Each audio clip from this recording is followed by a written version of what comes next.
Imagine an election concludes, and before the dust even settles, law enforcement sweeps in to seize over 500,000 voted ballots. They lock them away in a warehouse under armed guard.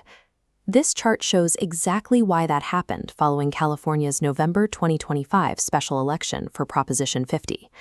A local citizens group audited the preliminary logs and found a massive gap between the number of ballots cast and the final tally.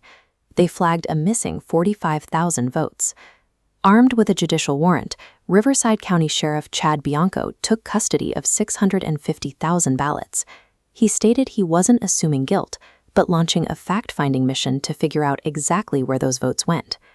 The state government's response was immediate.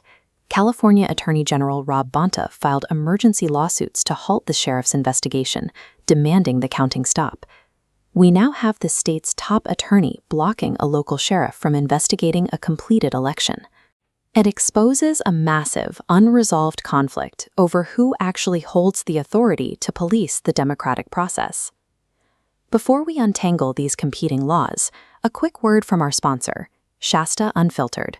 They provide honest news and entertainment serving the North State region. Scan the QR code or visit their website to subscribe and support independent local reporting.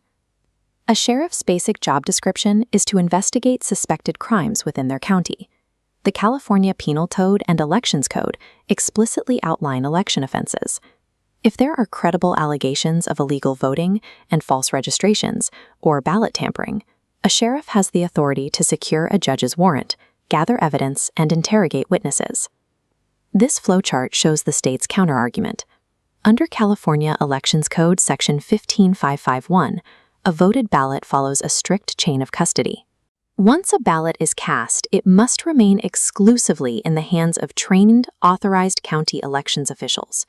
Attorney General Bonta argues that a sheriff scooping up 500,000 ballots shatters that legally mandated chain. Even if the intent is to investigate, taking the ballots out of the authorized system risks contaminating them, effectively ruining the evidence for any official court challenge later.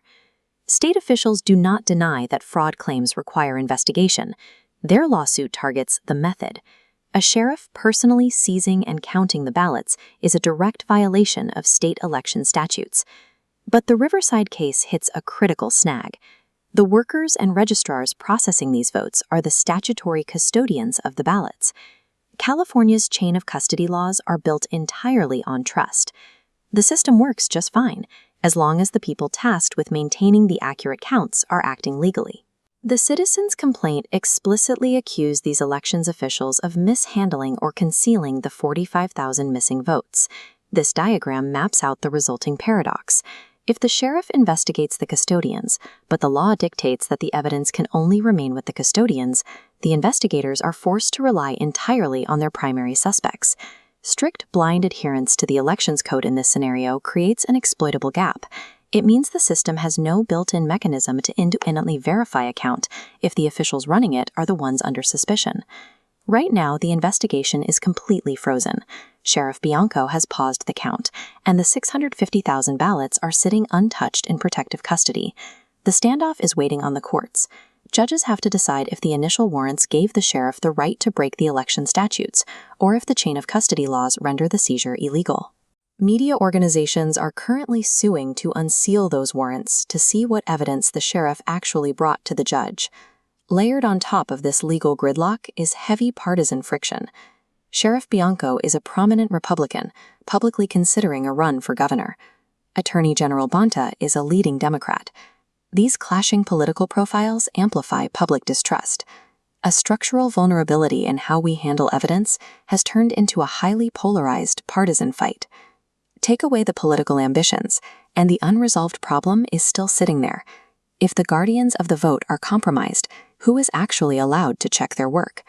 Until a judge untangles these overlapping laws, the Riverside standoff remains a live test case for the structural integrity of American elections everywhere.